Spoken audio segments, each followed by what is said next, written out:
Hard Hat's all about showing up to play hard, doing what it takes to win. If you want to cement legacy, win another. He's your third center. You don't want to pump him up too much, but it's hard not to. This is maybe the most I've ever agreed with you.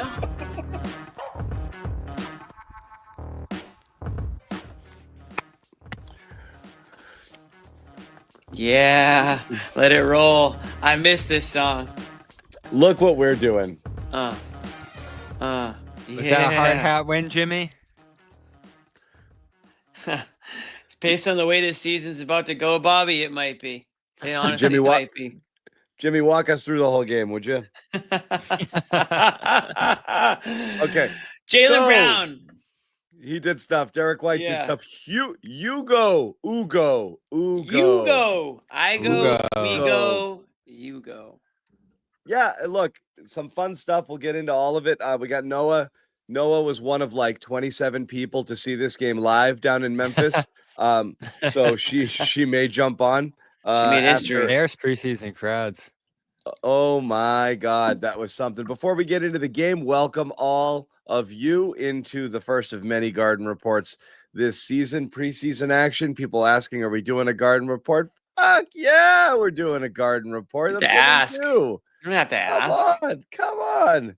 Listen, it doesn't matter who plays.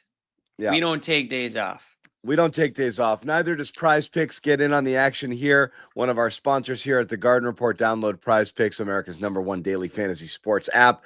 Make some money off your sports opinions, guys. Download Prize Picks. Use code CLNS. Get 50 in your lineups after you play your first $5 lineup. And hey, Raycon, why not? You need some earbuds? Yes, the Everyday Earbuds Classic right now. Terrific offer right now. Go to buyraycon.com/PCS. Get 20% off. Toss them in for the show. Earbuds Classic. Check them out. Toss them in. Listen to Bobby tell us the plan's coming together. They're playing with pace. Everything's gonna be okay. This is the new Boston Celtics, guys. They're gonna be just fine. And look, a little bit, somewhat as. Come on, John. You had to be pleasantly surprised by what you saw. Look. Here's the Against way I. Curly, Larry, and Mo on the other side. Here's how. Three of your guys were missing. Time out.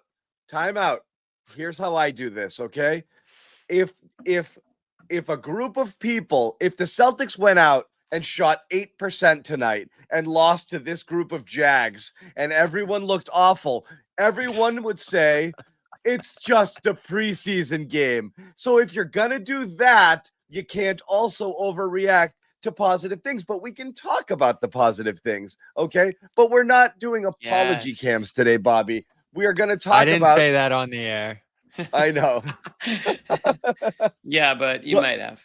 You might have. You would have eventually gotten there. But look, what are we looking for, right?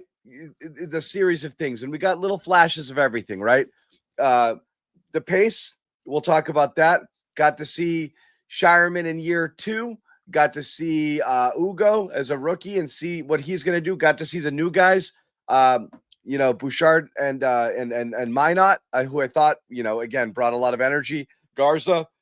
There's stuff to talk about with each one of them because a lot of people, I mean, I'm not saying the Garden Report fans are casuals. Most people have seen these guys play, but how familiar are you with their games? Like, how much have you seen of these guys? Not a lot. So this is going to be a crash course for a lot of people who are kind of getting to see, like, what's this guy all about? I remember a little bit. I've got flashes. I've seen some games, but what are these people about? And you're breaking in a lot of new people here. And you're getting a sense of, what it's going to be like. You saw Jaylen Brown post knee surgery coming out smoking. Derek White had a terrific game. So definitely a lot to like here. Some areas of concern. We'll get through all of that. But Bobby, what stood out to you the most in this game? Just how on the same page everybody was. When you have 8 new players coming in and probably like 3 or 4 who are actually in the rotation now. I think Garza, Minot, Ugo Gonzalez as well, the rookie coming in, who had a pretty sloppy summer league, if you remember, and didn't quite look ready. For him to get in the NBA action now, and after talking so much about how the game's fast and he's got to adjust and it's completely different than Europe, and get 2 blocks in a minute and look pretty capable on defense and be in the right spots on offense. That was nice. Garza set all the right screens. It wasn't always effective, but was in the right positions for the most part. And Josh Minot played that energy role, defender, offensive rebounds, just all over the place in terms of making things happen. So, those three guys were awesome right off the bat in the first time you're seeing them. And as you mentioned, John, these are guys who haven't played much NBA minutes, period. So, beyond not knowing what those guys are in Boston, you don't know who those three guys are as NBA players in particular. And then for Chris Boucher, who's obviously just getting here too and has a lot more experience. Slow start. He starts next to Tillman.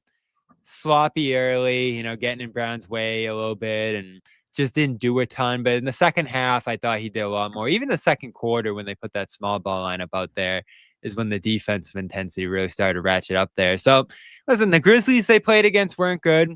4 key guys out on that side. Not much that impressed you on their end. So you understand what you were going against in this one.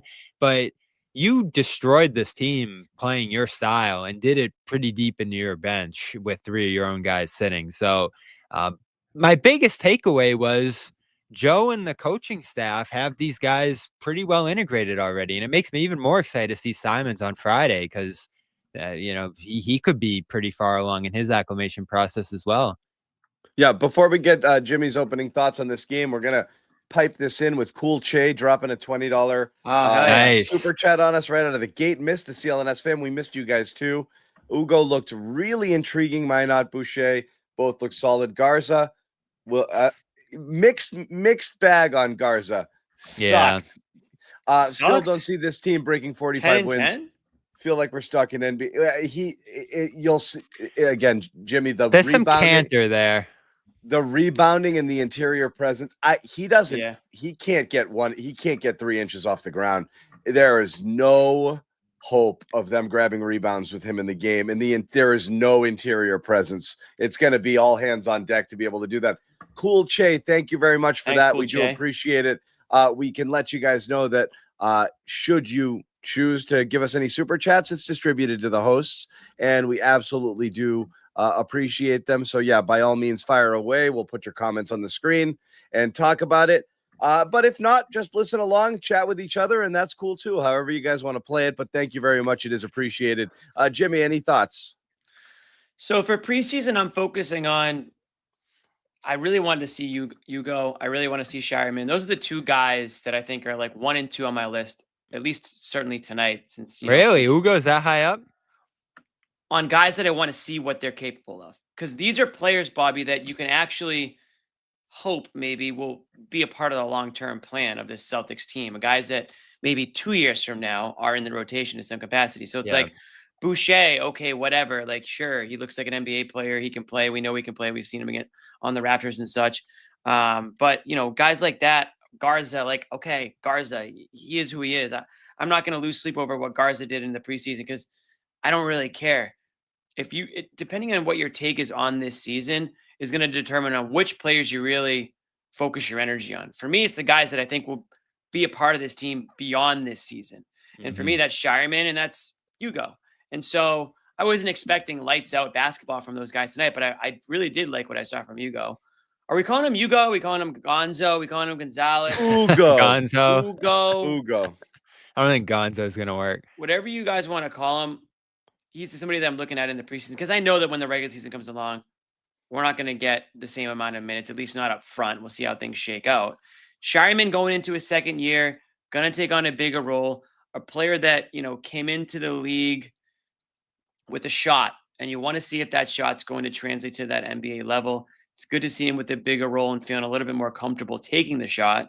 I think tonight, certainly, you want to see him hit a few more of those. And I thought a little bit sloppy there in the fourth quarter with, some of the other guys coming in that he probably doesn't have much playing time with. But those are the 2 guys that I'm going to be focusing on in the preseason outside of the regular. So obviously Friday when Pritchard, assuming he comes back and plays, I want to see what he does. I'm really interested to see how Keita looks going into a season where he's supposed to have a much bigger role. And there were certainly times in the last couple of seasons, Bobby, where you were banging on the table. I was banging on the table that we wanted to see more Keita. And then there were times where we said, get Keita off the floor. So which one is it going to be? I'm not entirely sure, but Those are probably Garza's the- going to There's be no that getting him guy. off the floor Yeah. this year. There's no one else, so he's Garza's gonna have to be play. that guy for sure. It's I gonna will be good. say one of the underrated storylines tonight, and I was so excited, not excited, but I was so intrigued by this going into camp, John. Was Tillman even alive? Like, was he even gonna appear at games this year? Can't believe we're starting here, but yeah, sure. I mean, alley-oop dunk starts this game, even though Joe says not to read too much into that. Looked pretty spry on both ends, had some real moments on both ends as well. I mean, again, relatively young, defensive stopper earlier in his career. You need some defense on this team. It's a great The fact that question here. he's able to actually play 23 minutes in an NBA game right now, because what he said in training camp, I don't know if you saw it, Jimmy, didn't surprise me at all that his knee blew up in January and he was pretty much done from that point on last year. So Yeah. he was not healthy, and says he is, lost 12 pounds and looked like it tonight. Yeah, I was good. tweeted it. Yep. Like I said, that's the best he's moved since he's been a Celtic. It wasn't even close. Do you remember? Yeah. Do you remember, John, like the beginning of last season when he stepped on the court and he was like, "Whoa, he looks like Tillman ate Tillman." Or something. Yeah, he looked big. Like, He are looked you big, in but there? he also looked like he was like 52 years, but he's the oldest looking Yeah. 26-year-old on the planet to Hey, begin with. get a little skin but- routine, drop a few Yeah. pounds, watch your life change.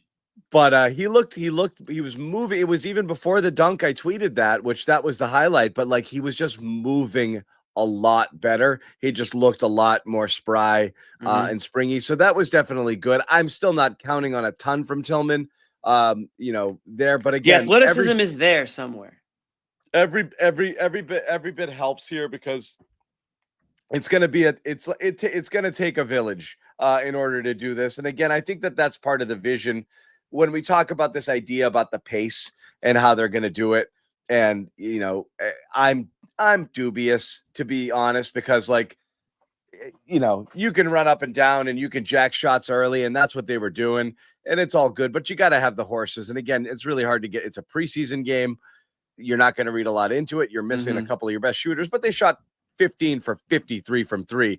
That's kind of my fear is, hey, we shot it early and we moved fast. We missed them all, but we played fast. That's going to happen. Whoa. And look, Listen, and we gonna be, know this team's going to lose games. but it's necessary because you can't win. You can't win other ways. Like you can't just play the way you've played and win on talent alone. You're going to have to be fast. You're going to have to be sparky. And like everything about this tonight was that.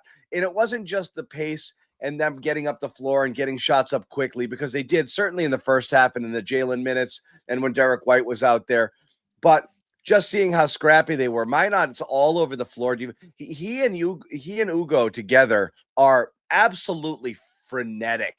Holy crap. Like they're the guys who, when you're playing pickup and you're like, dude, can you just chill? Like we're just trying to play here. Just a fight up broke in your up almost immediately after Ugo got in. Fight. Boucher first off got in somebody's face and pushed them off, and then Jaylen Brown gets into a little bit of an altercation. But Ugo was a pain in the ass, and so was Minot. They're up in your shit all game long. That's fun to watch. You want to see that. You want to see the attitude. You like to see that because, again, a super talented team like the Celtics were last year, you're going to have superstar performances and I'm not, maybe I'll play defense, maybe not. These guys are fighting for their lives here, or they're trying to establish themselves in the league, what have you. They're going to get after it, and that's definitely a positive. So you saw a lot of that tonight. Yeah, forced 22 turnovers too. And that didn't really start. They only forced 2 in the first quarter until they got that Boucher, Minot, Ugo group out there in the second. And that's when they started turning up the heat on the Grizzlies and were able to make some stuff happen there. That was the thing that I was most dubious. I knew they were going to play fast. I knew they were going to switch some things up offensively, but could they actually get out of their element defensively, play a little more undisciplined, take some risks on that end, and force teams into mistakes? They're going to have to, because of the deficiencies you talk about, John. Like, they can't rely on their rim protection as much. They can't rely on winning the rebounding battle every night, things that you've just taken for granted in the past. Elite defenders at every position, being able to switch across the board. This is stuff they're not going to be able to do now. So you're going to have to force turnovers. You're going to Nice. have to Yep, Cass. gamble a little bit on that end. And it's calculated risk. That's what they've talked about in camp. And, Minot had a good live ball one in the second quarter. Hauser got in a passing lane. Ugo had the 2 blocks, jump balls forced inside. So they were more aggressive in this one, willing to foul a little bit more too. Like that was a conversation at camp too. We talked about Noah and I after one of the practices is how they feel like the refs are going to let a little more contact go after the playoffs this year, or at least when you get to the postseason. So that's something that they want to embrace as well. It's the old Ime approach. That never fouled. That was Ime's approach was foul them until they call it. Just keep fouling. Play super physical. Set the precedent on how it's going to be. Make them call it, but don't don't do what the Joe philosophy was a little bit different. That's fine. Before we continue on, I want to let everybody out here know this is not the only post-game show in the CLNS family right now. We got these guys going on right now. Evan Marinovsky. That's live? And that's live, my friends. This is Inception. The Bruins win? Oh, they did. Dude, the Bruins win. Let's listen in. 9-10, 9-12, something like that. Not Vezina, but back to a slightly better than average. Can they hear us? Goalie. I think that's pretty fair. In the defense, if Charlie McAvoy and Hampus do the mirror healthy, thing, get back to being a middle of the road defensive team. This is like Matthew McConaughey watching his future self. I think that's also fair. No. And can the power play go from 29th overall? I just want to put it out. Martian. They're gonna trade Martian. I just want to put it out there. CLNS has you covered all the post-game stuff. This is technically an episode of Poke the Bear, hosted by Connor Ryan and our buddy Evan Marinovsky. If those of you guys want to dip in over there and listen to a little Bruins talk, that's going on as we are doing our thing now. But I just wanted to put it out there. Those guys are doing their own thing. Wow, look at that. Yeah. So what was your biggest takeaway from the night, John? What's that all about, Acid Bat? What was mine? Yeah, mine was the energy, guys. Like I said, I was impressed. Like Minot might have the ugliest shot I've seen in history. But boy, is he all over the place. And defensively, he covers a ton of ground. He's in the action. He's almost in every frame. And then Ugo, relentless. I mean, the chase down blocks, the tying up that loose ball that caused that first little altercation in the first half there, getting out on the break and transition. I don't think he has anything to his game outside of a Euro step. So he's got to figure out, something more to be able to generate offense. It's not going to be a point guard year one, that's for sure. Certainly not. But if that 3, and again, he knocked down a 3, if that 3 falls at an okay clip and he can give you energy, he may play as well. He may play himself into minutes. Also, and again, it's early and it's just one game and it's a preseason. It's not like he suffered like a, season-ending injury. But Walsh, uninspired in his whatever. He was all right. But he goes out with a little injury too. That opens the door a crack for Ugo to establish himself a little bit more and get some minutes in there. So I like that. I liked that aspect of it. I do like seeing them play with a little bit of pace, for sure. I mean, nothing drove me more nuts than the walk up. It's just simply a question of the talent. How much is there? There's a lot of holes in this lineup here. And I like that they want to embrace this style of play, but I am a little dubious. You really got to see it with their full roster against another team's full roster and be like, all right, can they do this and have some success doing it? But I definitely like the energy guys. And I like rooting for like scrappy underdog types. It's fun because they got nothing to lose. So like those guys are easy to get behind. You want to see them do well. And speaking of the talent, I mean, the 2 guys you're looking at, White and Brown, who are going to have to lead them through this, and then Pritchard eventually when they get him out there, they were as advertised. Like Brown comes in, starts 4 for 4, pretty casual, 21 points in his first half minutes. White, what'd you think of how he looked? I missed a good chunk of Brown's performance. I mean, he just got what he wanted. He got it was to his spot, easy. he scored. It was easy. So cool. That's so what the knee looks good. Yeah, he definitely. He didn't even look like he broke a sweat. I'm not kidding. Yeah. Like it was easy. He was coasting, and he was just one hitting thing. it. Yeah, but White, and I don't want to do the scowl. The scowl in the broadcast was like no one's talking about White, but I kind of got what he was saying in that this is a guy who you look at and you're like, all right, he's going to be Derek White. Like, he's just going to do his thing. You know what you get from him, and that's, just put it to the side. He might actually be able to expand his game a little more than we give credit to, if taking more shots, more time on the ball. I mean, he got to 9 assists like it was nothing early in the first half. And another guy who's just able to step. I know he goes 2 for 9 from 3, but got to all the spots he wanted, was in full control. That's the thing. And everyone's gonna read this incorrectly. So try not to. But the reliance on Tatum to be your everything means you live and you die by it, which means he has the ball in his hands, which means you play at his pace. He's your best player, and it's not even, not particularly close. And he's obviously the most important player on the team, but it does not, I'm not going to say limit, but it doesn't let everybody else be every bit of the person that they could be, because the opportunities aren't there as much as we simply talk about. You're going at the beat of his drum. But not just that, but you've got Holiday and White out there who are both point guards who don't have the ball in their hands late in games. So you've got 2 all-star caliber point guards, neither of whom is handling the ball, because Tatum is handling the ball, and they're spotting up in corners or waiting for kickouts or whatever it is that's going on there. So you're not able to kind of access everything that you can do. So White, absolutely, you're going to see a lot more him just taking the ball, driving, hitting those floaters. He had a nice, leaner early on off the glass, like seeing him go into attack mode a little more, which you see at times, especially when they're like down a star. And we've seen, Derek White take over mode in games, but they're going to need it this time. So he's going to have free reign. You had to think about it, right? If you're Holiday or you're White or you're Porzingis, you're one of those guys, and you're on one, or you're feeling it, or you feel like you could get what you want to get in a game, but you're looking around and be like, I got to probably give Tatum and Brown some touches, right? Like, I can't just be shooting all the time. So you can't do it. Here you can, because it's like, Jesus, please, Derek, shoot. Like, get those field goal attempts up. We need 18, 19, 20 of these from you a game. So it's going to free him up to be, kind of a more complete version of who he can be. We'll see with the added defensive attention if he's able to hold off. I think he is. Like, I think he can. I think he's going to elevate. I think you're going to see all the numbers go up across the board. Yeah, and they will naturally to some degree. I just don't want it to become the Jaylen show the world I'm the man season, because I think that's going to be the worst version of this team. I think he's in a good place, just hearing from him at camp so far, of knowing this isn't all about him, deferring to some of the other guys. Yeah, Jimmy. You want this, Jimmy? Is this what you want? Oh, shoot. What? No. Get this out of here. You get out of here. Oh, God. We got to put him back.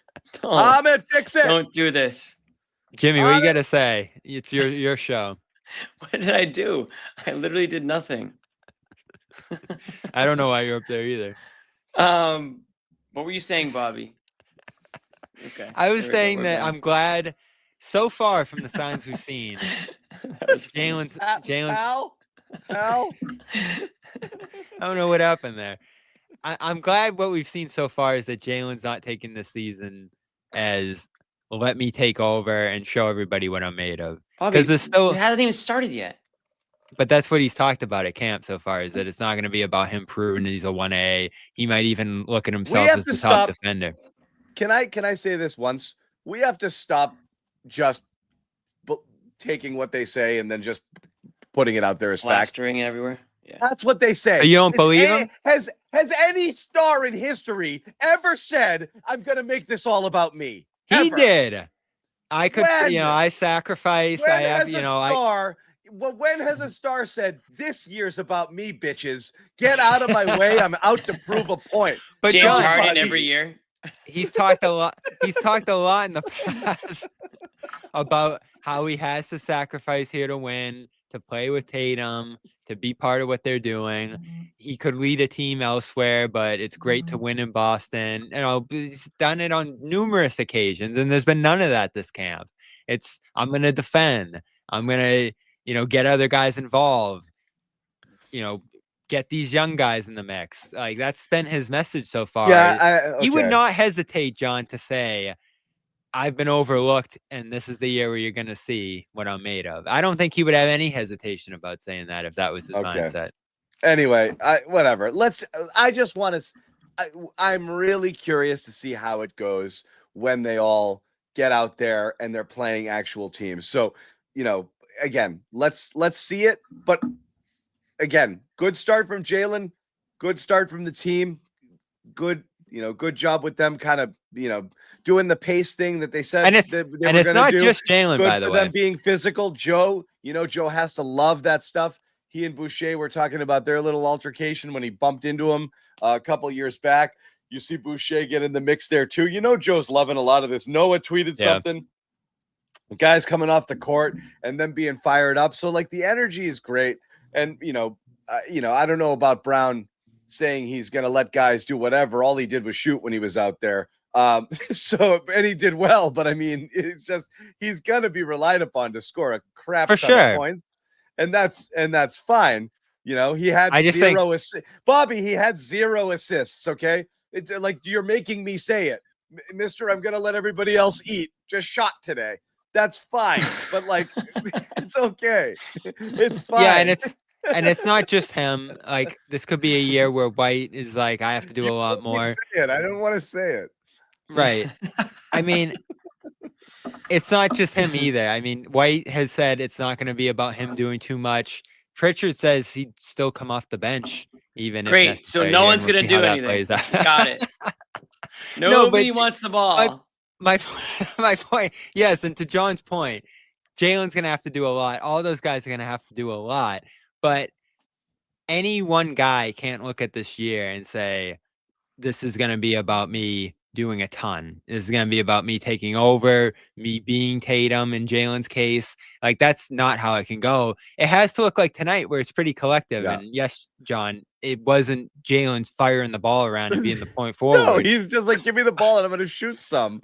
But it was a pretty target practice. It was a pretty collective team approach. Like, this was 10 guys plus all doing different jobs and fitting in together and, exceeding the sum of their parts here. And that's what they're going to have to do because, as you said a million times, John, the talent isn't there right now. And Jaylen even said that at practice last time, that they have leaned on talent around them. They've been spoiled by the amount of talent that they've had here. And now they're going to have to do it with physicality, speed, and a collective approach. That's what I'm talking about here, not shot totals necessarily. Okay, we're going to get into a little bit more, and we want to get into the rookie a little bit. And realistic expectations for everybody's new favorite player, Ugo Gonzalez, who we're going to hear from right after this message from our pals over at Prize Picks. And again, you want to get in on the action right now if you can with Prize Picks. This episode brought to you by Prize Picks. And look, you and I make decisions every day on Prize Picks. Being right can get you paid. Why not turn your sports opinions into cold, hard cash? Don't miss any excitement this season on Prize Picks, regardless of the sport, whatever you want to get in on. Football, basketball, baseball, hockey. It's all happening right now. This is the best time of year. All the sports. And Prize Picks is the place for you. Pick more, pick less. It's that easy. 2 to 6 players, any sports. 2 to 6 player stat projections. You get your picks right, you could win up to 2,000 times your cash. Prize Picks has great features, lots of free squares and promotions, injury reboots. If someone gets hurt and leaves the game in the first half, it doesn't count as a loss. Flex play, which you can cash out even if your lineup isn't perfect, and a lot more. So again, download that app today. Use code CLNS to get 50 in lineups after you play your first $5 lineup. That is code CLNS to get 50 in lineups after you play your first $5 lineup. Prize Picks, it's good to be right. Yes, it is. I like that. It's good to be right. That's my motto. It's good to be right. I should try that sometime. It's good to be right. It's good to be right. What is it when you're wrong? Bad? Never. I'm having a bad year. That's my motto. Let's talk about our guy. We did like what we saw out of Ugo. He was a spark plug. Jimmy's gonna love this guy. all season long. And again, he's only 19, and typically on a regular Celtics team, this is a guy who would have been shipped back overseas and we wouldn't see or hear from him for a couple of years. But on this team, he's got a spot. And can he have some minutes? I don't know, but here he is after the game talking about his performance. Ugo, how did it feel out there tonight, first game? NBA. Felt good. We got the win. That's the most important thing. We were playing good basketball today. We're trying to making the things that we're doing in practice. I think that we'll be practicing a lot. I'm happy because it's the first win, but still preseason. Still need to figure out a lot of things. Did the level feel noticeably different from summer league? I mean, of course, it's a raised up level, I would say. Also different pace. We want to play with a pace that not much teams want to play like. We want to make them uncomfortable. So probably also, apart from the highest level, we also have improved from Made some big plays defensively. Do you feel like you're able to show what you can do? I mean, obviously not every day you can go and try to have three steals. As soon as you can impact the game defensively, making the correct field, the correct things. I think that's the most important thing, apart from having big plays or something like that. Just correct defensively, so you can have the win. Ugo, you talk about that pace. People usually talk about, pushing the ball on offense. How important is pace to defense and the way you play on that side of the ball? I mean, it's everything. If you defend, you're able to run. Everybody on this team wants to run. Once you have open shot and transition, going for dunks and everything. I mean, that's what we're looking for, So as soon as we have the defense up there, if we are able to run, we're going to be really, really dangerous. Did you kind of like the mix-up? Gary. Paul kind of pushed you, you blocked a shot, or Yeah. shot, and Paul kind of pushed you, and then Boucher came in and kind of. Did you kind of like that little mix-up? Like, this shows the physicality and like of the NBA, your first NBA game. You kind of like that? I mean, we play hard. They play hard too. Yeah. Normal, common thing in a contact sport, So I wouldn't think that much, And I know I play hard. Memphis played a hard game too, I would say. So just common incidents on the game that can happen to whoever. I don't give them much attention to that. It seemed like you were talking to Joe quite a bit on the sidelines. What are the kinds of conversations you guys are having in the game, like when he's pulling you to the side and kind of giving you tips?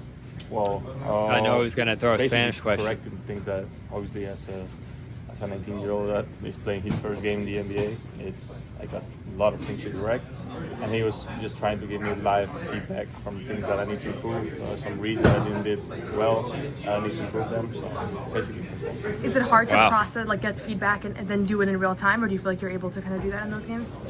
I mean, you gotta think fast. It's a sport that you need to think fast. So basically, try to apply whatever they're telling you because they're seeing it from a better perspective than you. So just trying to apply what they say is a great way. Good. There's our boy Ugo, Hey, and of course, good for him. He can speak good English for some, like coming from another country. Good English. Yeah. Good for him, man. It's not easy. I can't even speak good English. I'm from here. Yeah. What do you think? Seems like He he's was got fun, a good head man. on his shoulders. Yeah. And the one thing, when you're able when to you're take reading the scouting instruction. Yeah, and when you're reading the scouting reports on him, it's like, all right, he didn't play a ton for Real. Doesn't have much of a seasoned offensive game. The three-pointer is even a real question with him.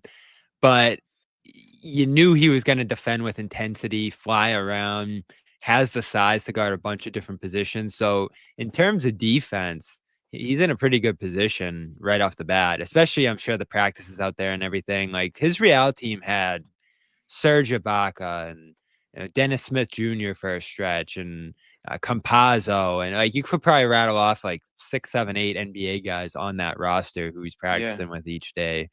So it was a legitimate outfit as it usually is out there for him to have been in that system for, let's say, like 3 years, give or take. That's more than a usual 19-year-old would come with in terms of experience and coaching and that sort of stuff. Like it's a whole development program out there. So he's young, he's relatively inexperienced, but I feel better about him coming in than some 19-year-old out of high school here who's just doing whatever. He is pretty far along in his development, I'm sure, specifically on that defensive side of the ball. So as I started to watch tonight, John, depending on how things shake out, who's available, all that, right? I was thinking about him as a guy who's probably up in Maine to start the year, but if he shows like this on both sides, why not have him in the mix in Boston to begin this season, especially as one of your first-round guys, as you've mentioned, Jimmy? See what he's made of. I think, listen, when you're that young, too, the other thing that matters is how coachable are you, right? And it sounds to me like he seems like a very coachable kid. He's tough on himself, too. He beats himself up over the mistakes. Yeah, which is good, good to an extent. Obviously, you don't want to get too down on yourself. But if he can take what Missoula yells at him, and with the coaching staff, Cassell. I mean, Cassell's a great guy to have in your corner. I think he's going to learn a lot, and it's no question. I would rather him be up here or down here in Boston than up in Maine. Because listen, no offense to the Maine program and all that stuff, but does it really matter what the hell goes on up there in Maine? Does it really matter what goes on up there in Maine? Just keep him down here with Boston, get some burn. Maybe he can contribute to some extent. Obviously, early on, that might not be the case, but guys are going to be in and out of the lineups this year, Bobby. Who knows what the record's going to be midway through the year? Get this guy some experience at a young age. And it's been a while since you've had some young, up-and-coming, homegrown talent on this roster that you can sort of blend in with some of the proven stars. And maybe next season, a season or two down the road, he'll be a guy that can be a serious part of this rotation at a young age. Yeah. And he was guarding. Keep him out of Maine, for God's sake. Well, yeah, I mean, usually you'd send a guy to Maine who just doesn't have any path to playing in Boston. On this team, there's not much separation between those bench guys. He and a Minot, who's 22, and Walsh, who's barely played NBA minutes at this point, and certainly Scheierman's pretty, early in his NBA career as well. So there's not a ton of separation there, I don't think. Yeah. You guys differ. Like, I know you and Noah believe in the development in Maine because they play the same system. To me, it's just a place to showcase people so they can be plucked into the pros by other teams. And that's about that. But I just, you see that. Hey, that's where Hauser and Cornette went through. And it's fine. That's the point. It's just like, hey, look at me. I'm doing good here. You think I could help you in the pros, and you're going to find some talent there. But the idea of the development, I'm sorry, yeah, I mean, they might be playing a Celtics system up there, but JD Davison is not going to play that type of role when he's here in Boston. Did you see Davison the other night? Yes, I did, Bobby. Everything's going to be great with him. He's going to be amazing. But like I said, we've had a crisis here in developing young talent, right? A legit. Actually getting crisis. them to an NBA level, other than so putting them here and sitting them on the bench, putting them here and sitting them on the bench doesn't do it. So yes, if that's what you're going to do with them, I'd rather them play in Maine. But I love the idea of letting rooks just fit, especially when wins and losses don't matter as much, as we think that they might not this year. Let the kid take his lumps up here. Yeah, why not? Yeah, I agree. There's no one he's necessarily far behind here. I think that's the key point now. And they're probably going to need more bodies overall. I don't know if they're going to do the hockey line thing. That isn't necessarily what we saw tonight. No, but the first two subs came in early in the 4.5 minute mark or so. So they were going pretty rapidly throughout. And also, it wasn't a regular rotation because Jaylen played the whole first quarter. He might be doing that in the regular season, but they went quick. So some of the ancillary guys, the smaller, those guys did sub in a little quicker. So that go in and go hard, and that's what they've been doing. There was a weird thing during training camp. Jimmy Walsh on media day was like, "We're gonna do 4 or 5 guys cycling in and out, going as hard as they can," and then Joe had to be like, "We're not doing that." But I think it was semantics a little bit. That's what they've been doing in practice. That's what it looked like they were doing here tonight, as John mentioned. So they're trying to get them in the habit of playing hard for shorter bursts. And they want to listen, they want to maximize possessions, because 33% on however many shots, they're going to need to take more shots, right? If they're going to have a lower percentage. It's some math. Yeah, don't make me do the math, but 33% of however many shots they take, they need to just take more shots. Get that scoring number up higher, right, John? They had 95 shots. Grizzlies had 83. That's how numbers work. 33% of a higher number is going to be a higher number. They count up. Yes. By the way, for anyone who thinks the 3-pointers might be going away, 53 tonight. So No. I mean, and that's part of it is more possessions, more shots, higher number of threes. Maybe it's not as high a percentage of your total shots, but if the idea is you're going to get the ball moving and try to try to get the ball up quickly, then yeah, they're still going to shoot 45. Yeah, and I like some of the other stuff here too. 34 free throw attempts. Garza got to the line a ton, and we can talk about him in a second here. 17 offensive rebounds is a great number too. If you can get those shots back after you miss the threes, this is it. A lot of scrappy rebounds. Yeah. Right. And listen, they're adjusting certain things here, like the pace and aggressiveness defensively. But I think a lot of the core Missoula stuff's going to stay. The threes, the offensive rebounding, winning the shot battle, that kind of stuff is still going to be pretty core to who he is as a coach there in Central. So I think it will to an extent too, Bobby, because some of these guys, he wants to say, okay, if that is the style that we see ourselves playing in the future, which one of these guys can stick around in next year's team? If that's the whole question this year. Right. Yeah, exactly. Who are we bringing on? Who are we bringing to the contending years? Right. They're not just going to go from a half court offense to a fast-paced offense to a 3-point shooting offense to a, pound the paint offense. Like, they're not going to go back and forth every other year. They're trying to figure out which players are going to be able to play the style of basketball that they want to play in the years to come. Yeah. We're going to continue on, and we're going to hear from Josh Minot from the locker room too, and we might get a chance to hear from Noah as well. But we do want to tell you about another sponsor here at the Garden Report, and that is Raycon, and that's some cool stuff. You can see it here on the unboxing. Wow, look at that. Yeah, it does look cool, doesn't it? I like it. And again, this program sponsored by Raycon. It's Raycon's anniversary, and what better way to celebrate than with a deal on the Everyday Earbuds Classic. They're now 20% off. Perfect time to get your hands on these reliable, super comfy, and yeah, sometimes cool things happen. Like when we get a sponsor, they send us stuff, and these are awesome earbuds. I've been a fan of these since the moment I got them. Really, really terrific stuff. Again, Everyday Earbud Classics loaded with upgrades, active noise cancellation, multi-point connectivity, so you can pair 2 devices at once. Ergonomic fit, stays on no matter what you're doing. And I move around a lot, so yeah, I need that. New colors are a vibe. I like colors. New colors are a vibe, he says. I like colors. That's Jimmy. pretty good. Bobby, you hear that? I don't like black and white and gray. I want red and orange and yellow. Give me the fun stuff. Give me fun stuff. That's what I like. So check it all out. Less like earbuds, more like accessories. I love them.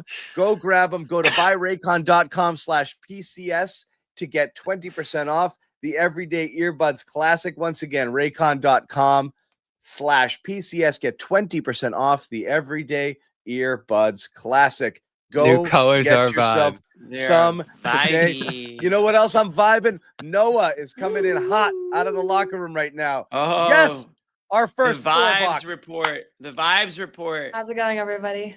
And nice. Noah, everything they said was going to happen want. was true. Take it away. On a personal level, things have gone awry for me. I need to just start there. I got a bloody nose. Can I start with a personal anecdote, or is that distracting? Sure. I got a bloody nose in the middle of Joe Mazzulla's press conference, which was a whole scene. He's been known to give those. Yeah. I lost my coat. I broke something at the facility here. So the win feels so far away right now, but I've regathered and I'm ready to discuss the game. But I want you to know where I was coming from.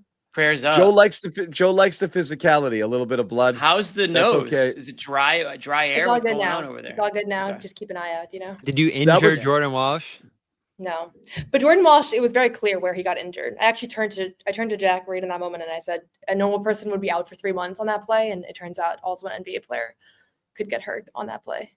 What happened? Yeah. But I'm curious what you guys thought about the game. What's the No. We've done it all. We're done. We're done. Okay. We're good. Okay. Well, I'm glad I can share about my life. We're ready for your take. Yeah. I mean, obviously the last quarter there got ugly with different different group out there. But I feel like the new additions were impressive, and you could see the vision of like what we've been hearing about from camp over and over again. Like I think you could see the pace, you could see they were playing with a little more energy than I think we're used to. The ball wasn't sticking. So I liked what we saw. I mean, granted, the competition was not the most impressive, so I'm not going to like go crazy with what we saw, but I thought Luka Garza had some great moments. I thought Josh Minot had some great moments. Garza.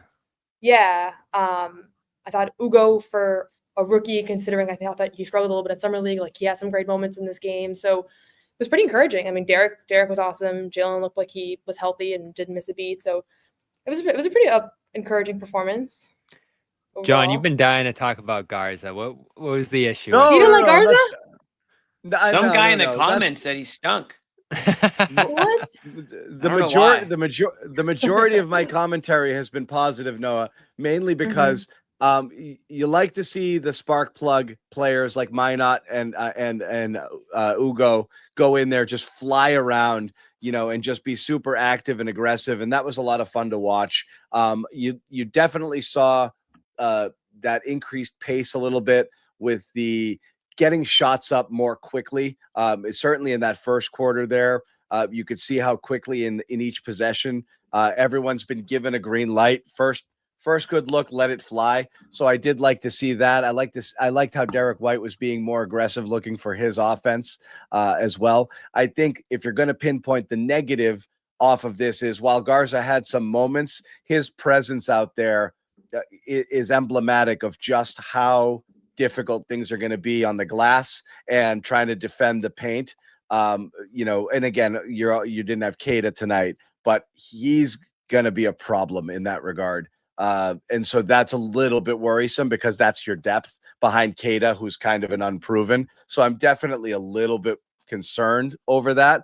Not that he didn't have some moments and do some good things, but I think that if you're going to walk away with a concern tonight is, rebounding is going to be a problem. Yeah, and they actually seemed to shave back his minutes a little bit, I felt like, and go to Boucher at center. And I know, we talked a lot about how he probably looked like he was going to be more of a 4 here, but he did play some center through the middle stretch of this game. So it'll be interesting to see how that stacks up once Cade is back on Friday. Yeah, I wouldn't read anything into like who played how many minutes in this game because they weren't obviously not running anything close to a regular rotation, but rebounding was definitely a struggle. And I had a really good seat for this one. Memphis still is like one of the only arenas that has all the reporters literally in the front row. I could see you and Jack hanging out. Yeah. Oh, you could see us. I was having the time. All I wanted was for the game to never end. But it's the best when you get those seats. Yeah. I was getting getting nostalgic halfway through. You know where we get them? We get them. We would get them every time I covered NCAA basketball when they would play a regional at the Garden. You get those seats, like second row, just floor side seats, and it's just awesome being there. You don't get a chance to be that low, right? I remember I was there for Mello, his championship year. So nice. Yeah. That was a lot of fun. But anyway. One thing I noticed, though, is that the thing that Joe seemed to have like the shortest leash on was the rebounding. And a couple times, like there was one play where he was yelling at Luka to rebound like before the shot even went up, and then he missed the rebound. He immediately called the timeout. Like it's clear that I think the team knows this is going to be a weakness. You lost your best defender. You lost a bunch of other good defenders. You're small. That's what I mean by the best defender. Like Tatum, I think got kind of flown under the radar in that regard, but that's going to be a point where they have to, overemphasize. Everybody's going to have to be better. The guards are going to have to be better. And I think some of the front court players like Tillman's on a great rebounder. I don't know that Garza is necessarily. I thought he was fine in this game, but Amari Williams, I think that's probably his biggest weakness. He's in a 2-way, but like it is definitely a team wide issue and is probably going to continue to be, but it's really early. So we'll see how it pans out. But I think like just looking at the roster, that's an obvious area. And it feels like that's going to be a nightly struggle, and it looked like it for a lot tonight, but they ended up winning the offensive rebounding battle, and overall 65-60, I feel like competitive enough for it. Now, Edie's out, Jackson's out. Like you didn't really have like world beaters there. John, I know you mentioned against like a actual physical interior dominant. Yeah, I mean, it's gonna be tough, look, but I'm gonna remain dubious. Like, what we saw was good because it, like I said, this buy-in team stunk. Memphis, oh my god, they did. But like I said, I like the buy-in because that's what you need off of all of these new players coming in. You have no idea how it's going to fit. And to see them playing in the style that Joe Mazzulla has preached on night one bodes well, because it's not going to work if they don't, or everybody's doing their own thing or looking for their next contract or their next job. And that can happen if seasons go off the rails. So I'm not ruling that out. But on night one, preseason game number 1, great to see what they said was going to happen kind of happen. So definitely good. But yeah, I am dubious how it's going to play against a good team. It's great, run up and down the floor. You need guys who can shoot it. You need guys who can defend. You need guys who can, who can grab boards and this and that. And against better teams, how effective are some of these guys who we enjoyed watching tonight because of the energy that they brought? How are they going to be in the regular season? It might work, because not everybody wants to go 120 miles an hour. And if you've got guys that do, and you're going to do these quick substitutions and rotate in and throw in a lot of bodies, they could make themselves a little bit annoying to play against. And so I'm curious how it plays out once the real games start a little bit, who's actually in and who's out. Noah, Joe said it before the game. I think you posted the sound. Don't read anything into who's playing. You can't. But if you had to just try to glean off of tonight, okay, who that played right now is in line for actual minutes once the season begins? Who do you think? First of all, I think a lot more guys than we're used to. Like, I think we're going to see a deeper rotation, especially early on, as different people get opportunities and you kind of see what sticks and who plays well together and all that. So I actually think a lot of the guys that we saw, but maybe one guy who I was not super high on when they signed him is Josh Minot, who I think you guys probably talked a little bit about, but there are things that he does that I think this team is going to need. For example, the rebounding, like he is somebody that can actually be an asset on that end. And as we just discussed, like that's an area of potential weakness. I don't know about his shot. Like his shot is it looks a little clunky. He missed, I think, all of his threes today. And he was like a 32% or something like that last year. But I actually do think he'll be in the rotation.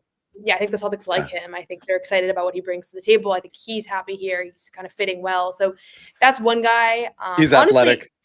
In the 7 minutes that Jordan played, I actually liked a lot of what he did, but his night was just cut short with that adductor strain, I think. Is that serious, or is it just precaution? I don't know. I'm not sure. I didn't see him post game, but it didn't. He played through like what looked like the initial moment of the injury. So I'm sure. I don't think it's anything super long term, but yeah, he was, again, we've had this ongoing question of like between Jordan and Baylor and Ugo and Josh and all these guys that have some overlap in their skill set and obviously some differences. Like it's not going to be all of them that are in the rotation. And I think right now Josh actually seems like he has a little bit of an advantage. And he reminded me post game that this is his 4th year in the NBA. We're talking about, Ugo, who's a 19-year-old, like Josh, Luka, like he's 22. Yes, new.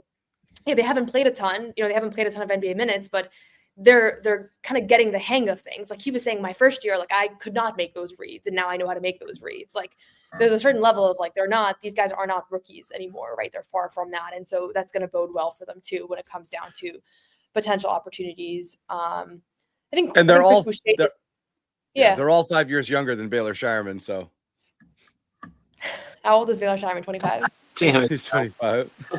No, he's 26. He's 25. He just turned 25. He's 38. He just turned 25. He's 40. Why are we being so dramatic about age? He's Xavier Tillman's age. Yeah, he is. Which is the craziest thing. And that was the surprise tonight. And again, you don't read too much into it, but we were trying to guess, who will be that surprise star? Because there always is. But oh my God, yeah. Anyway. Yeah, there always is. We can't read into the starting lineup because we had 3 guys. I thought it was funny. I thought it was funny because obviously the big debate has been Peyton Pritchard or Anthony Simons, who's going to start. And they both said. They said both. And not only when the starting lineup came out, I was like, oh, is he just trolling us? Like he's just not going to start either. Oh, absolutely. Everyone thinks Tate is going to start, but they put Tillman in there. So yeah, I think a lot of that's Joe. Tillman, part of it is Joe did this last year in Memphis too, but like I do think that he likes having Tillman play in Memphis. Memphis means a lot to Tillman. They had the signage. He was chatting it up with everybody. I think like if you can give him the start, like he does that. He did that in the regular season games. He played there back in the 70s. Yeah. Yeah, I mean, but he's one of 3 guys. He showed up without a contract. He showed up with his lunch pail. He was like, "Hey, you guys need a body," and he never left.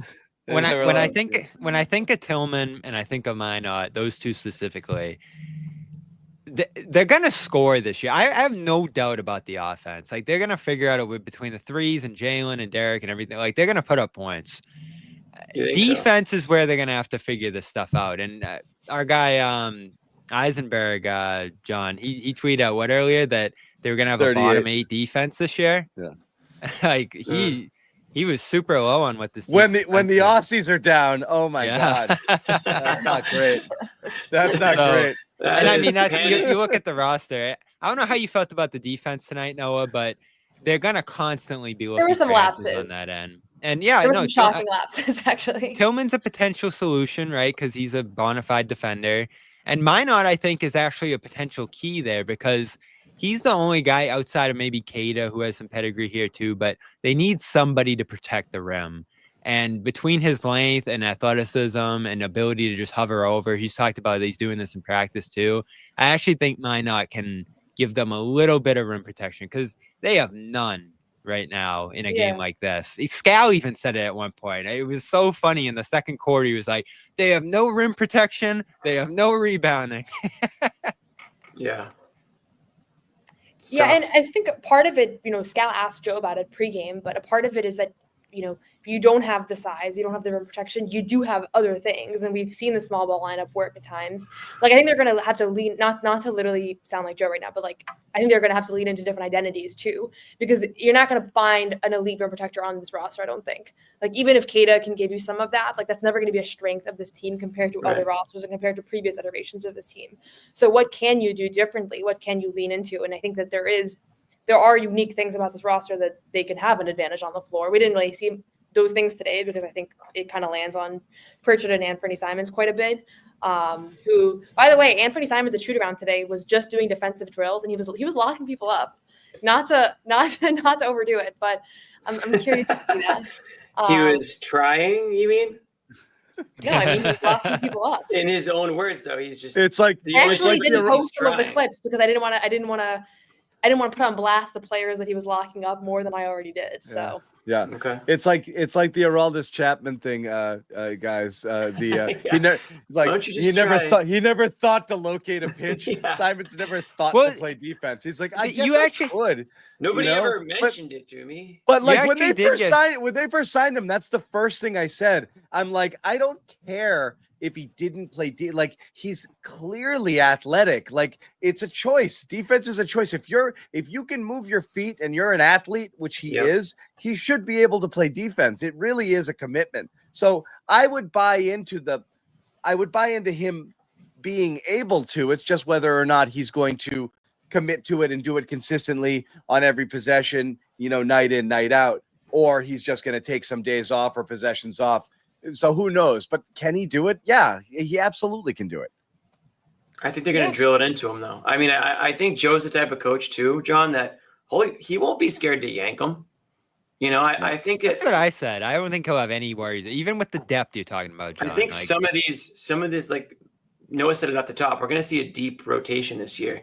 You're going to need him. You can't. I don't think he's yankable, Jimmy. I think they'll yank him if he doesn't defend. John, he has no clout here. If he just straight up doesn't defend, we do this a lot. They will. I know, but I think it's going to become a little overhyped, the defense thing too. Yeah, it's like I think he'll be fine. He's not the first person to not defend on a bad team and score a bunch of baskets. Exactly, like environment, and you find yourself. I think he's the hardest thing to do is score, and he can score. And very few people, not very few, but there's not enough people on this roster who can. His role is set here. If he doesn't play defense, that's gonna suck because they're gonna give up. They're gonna give up as much as they get when he's on the floor. But there's plenty of players like that in the NBA. He's too valuable to take off the court because of his offensive skill set. So no way Joe benches him so he can play more friggin', Walsh minutes or Ugo minutes. For the game, but I don't think Joe's just going to sit there and let this guy just, Olay out there on the court. I just don't think so. They'll yell at him some. Yeah, exactly. I think we'll be harsh on him. We'll be critical. I think he's not scared to embarrass him a little bit. If that means yanking him out, I'm not saying for the rest of the game, but he's not Jason Tatum. He's not Jaylen Brown. Like, there's no clout here. So he doesn't have that respect. Then he'll tell him he loves him. Exactly. They'll tell him he loves him and say, we'll see you next week. We'll see you next game. Yeah. But I think going back to Noah's original point, the guys at the end of that rotation who are going to crack it are going to be the ones who are playing harder on defense. I think because they're not going to be expected to be big scorers. They're not going to be looked at to run the offense, but they're going to be looked at to play hard. And if that means playing defense, that means playing defense. So you're talking about those guys in the 9th, 10th, 8, 9, 10 rotation. It's going to be the guys who are playing good two-way basketball. I think that's what it's going to come down to.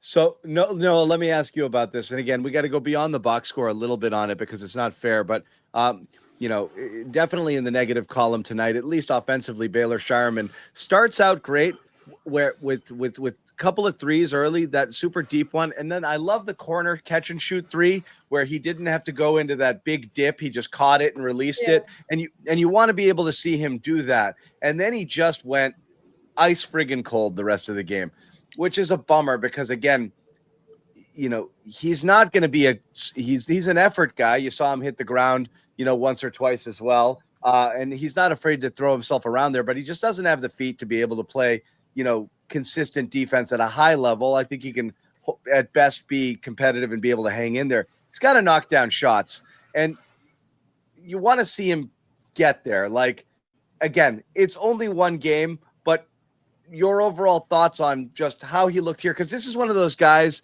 who you're really hoping takes a leap in year two, because it's a guy who has some skills that you'd like to see them translate at this level on this team, because they need more of what he could potentially bring. But I hate seeing lines like this, even if it is in the preseason, because you just want that three to be a little bit more automatic for him. Yeah, and honestly, what the shots that stood out to me the most were the twos, because I've seen this was the same thing at Summer League. Like, he kind of forces, I don't even want to say forces, but he steps into a more difficult shot than maybe he had earlier on. Like, there were a couple times today where he ended up doing like a going off his left foot floater, like going to the right, like just like difficult looks, and he's not making them. And then you go back and you're like, okay, how did he finish 3 for 13? And it's not like he missed 9 excellent shots. Like, he takes a few bad ones, and so it hurts.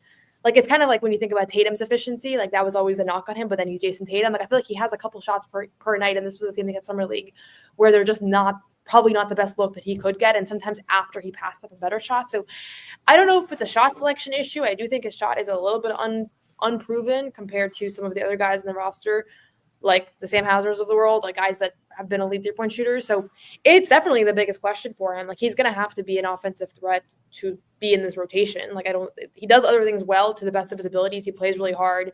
He's a good passer. He's a smart player, but I don't think he does them well enough. And he doesn't have the athleticism to separate him from these other more athletic guys if he can't score the ball at a high clip. So that's like the big question with him, right? I think we thought about that at stretches last year. Like, there was a month where he was on offensively last year, and then he looks like a really good player.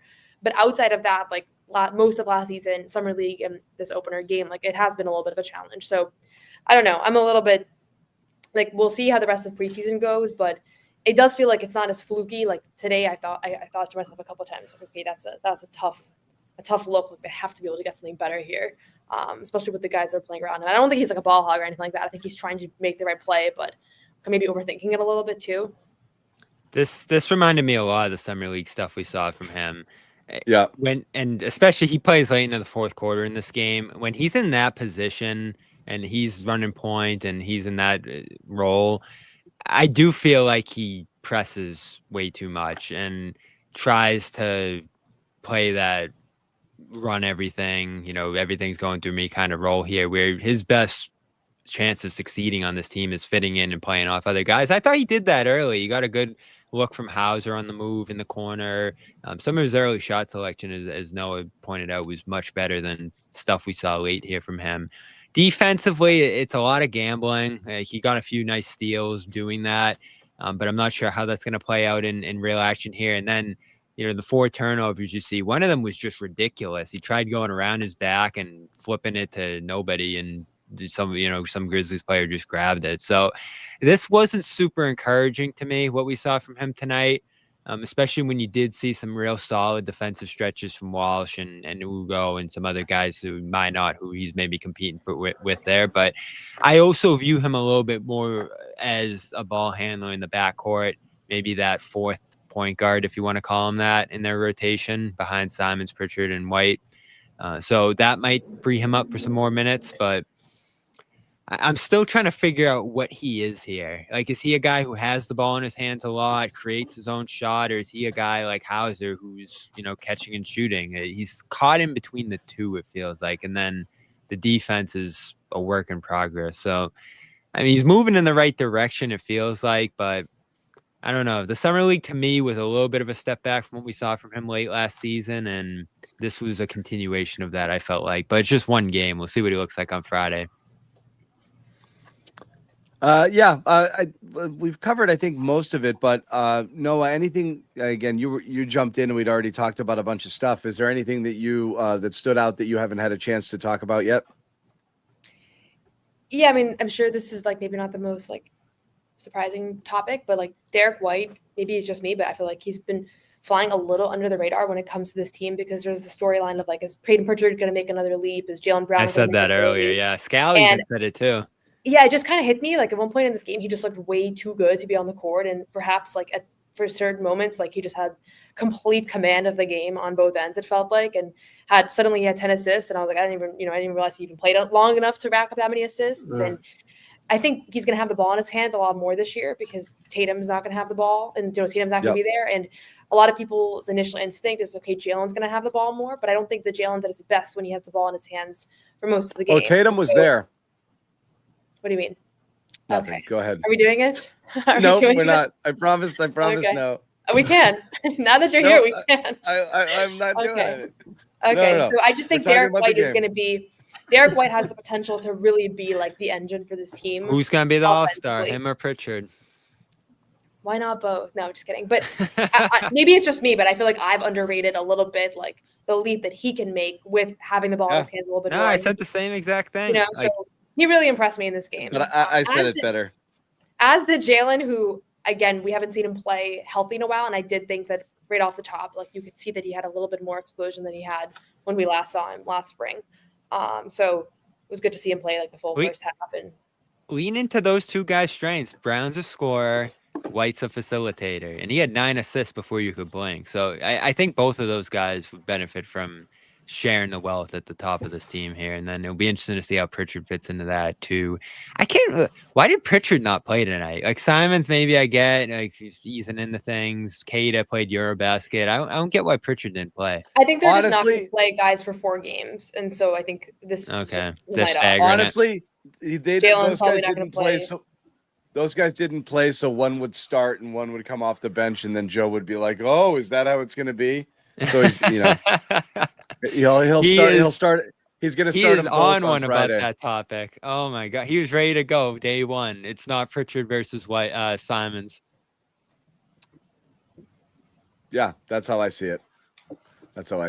All right, well, we're back at it on Friday in Toronto. Bobby the Lunatic is going to go up there. Noah's going to be there as well. I can't promise that I show love is Toronto, John.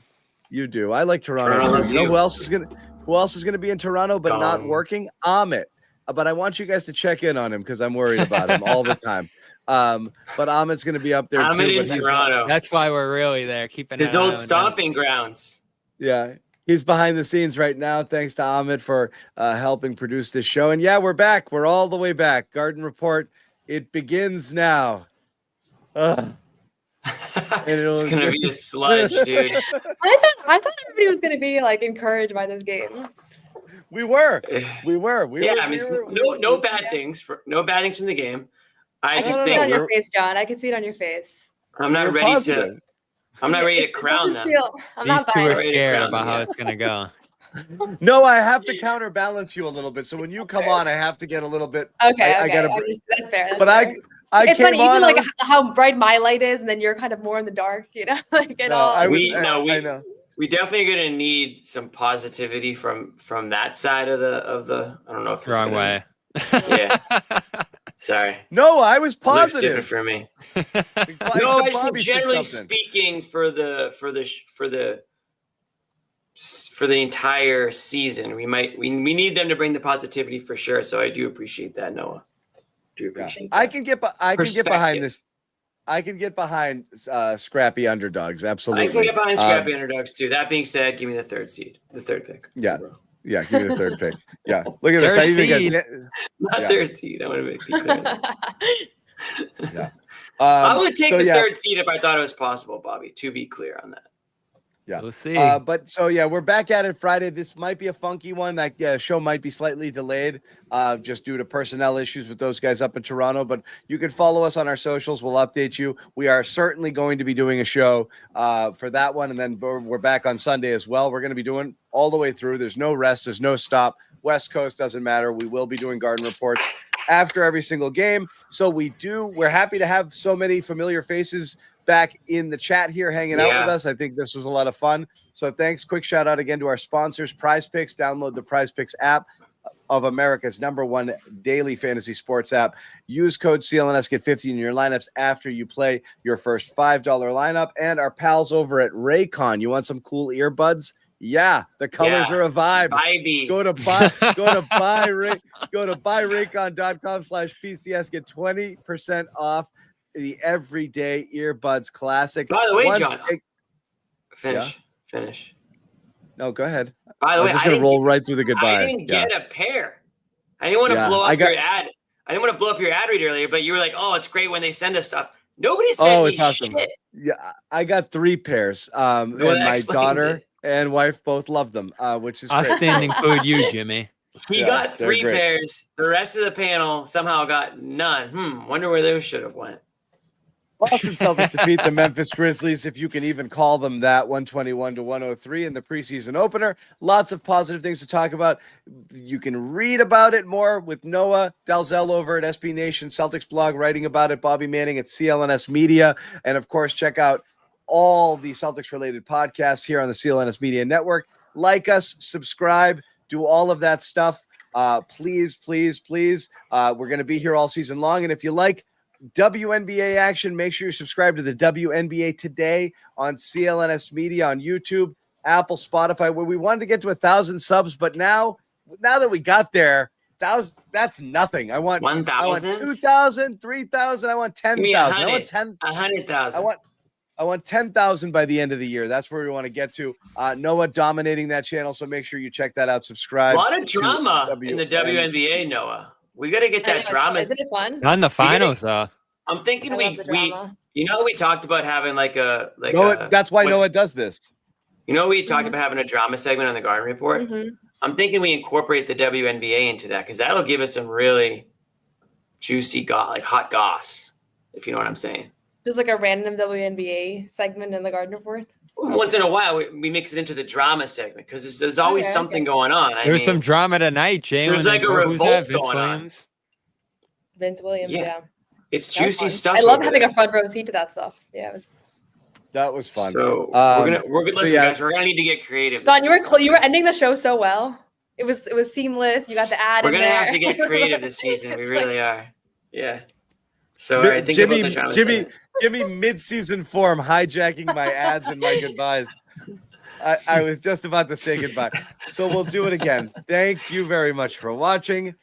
Thank you on behalf of everyone on the Garden Report. Belichick's going to have a podcast on our segment soon, too. We will see you guys on Friday after I can find the outro. Belichick's going to be on CLNS soon, guys. No one's sneaking a vegan brownie by me, I'll tell you that. Okay, you know what, John? We're going to do it. You have to feel that way too, Bobby. I have to feel that way. Let's fight out over and make Luke your first center. Bobby, we gave you Luke an hour early. We're not going to end this on a damn conversation about Luke